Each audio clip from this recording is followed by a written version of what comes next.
Alan Donnelly here with the NPC News Online. I am here with the men's bodybuilding overall winner at the 2013 NPC Junior Nationals, Alan Richards. Alan, how do you feel right now?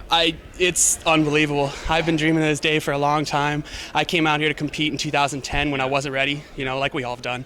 And I remember getting dead last. And ever since then, I've had my competitor badge on my fridge, waiting and training for this day, hoping that it would come true. That's a whole lot of redemption right there. Now, that was 2 years ago when you were in the last call-out. Yep, I was actually dead last. I was did not even get placed. There was 4 of us. There was 19 competitors, and I tied for 16th. So it was pretty bad. How old are you now, and 26. how old were you then? So I was 24 then. 26 now. I'm turning 27 on Monday. Okay. Yep. That's a good early birthday present. Hey, I was thinking about that. No matter what, it was going to be a good birthday. Yeah, definitely. Now talk a little bit about what you did in between those contests. How many times did you compete, and what did you focus on to get where you are today? Well, the biggest change obviously was changing my trainer. I went to Dylan Armbrust, and his dedication to my off-season diet and riding me to make me stick to that off-season diet was probably the biggest change. Yeah. I did 1 show in the time between I did Junior Nationals last time and this one, and I was at Colorado State.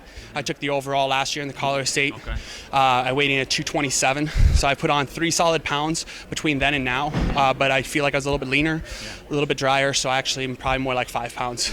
How tall are you? 6 foot. 6 foot, okay. So 6 foot, 230 on stage. Yep. Coming here this weekend, what goals did you set for yourself, and where were you thinking you would end up if you were thinking that at all? It's hard. I try not to judge where I'm going to end up in a competition because I don't want to get my hopes up. I mean, obviously, as a bodybuilder, I've always said we're champions by nature. So we're always aiming for the top spot, always aiming for the overall. I'm not going to be cocky or so arrogant to say I'm always going to have that position. Right. But that's what I'm always going to train for. I'm going to eat for, and I'm going to put everything into it for that. As far as how I honestly thought deep down how I was going to do, I left that to my coach. And he thought I was going to do well, so I took his word for it. Now you're training in Colorado. You're training out of Dylan's gyms? Yep, absolutely. How often do you see Phil Heath in there? I see him anytime he's in town. I pretty much see him. I mean, with him, he's gone 3 weeks out of a month, but he's usually in there mornings and nights about the same time I am. So I see him literally probably 3 days a week when he's in town. Now, what's that like for you, getting to see the guy who's at the top of the game doing his thing in the gym? It's very surreal and very humbling. I mean, that's one thing I love is the best part is it keeps me very humble. It reminds me that it doesn't matter how many competitions I win. I'm not him. It sets the bar really high. His picture's on the wall every day you walk in. So it's just an added incentive to push yourself as hard as you can.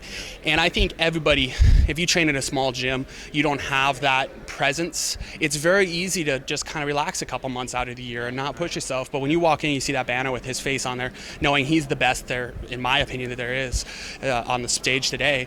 And it makes you drive that much harder, and you definitely don't become complacent as easily. Yeah.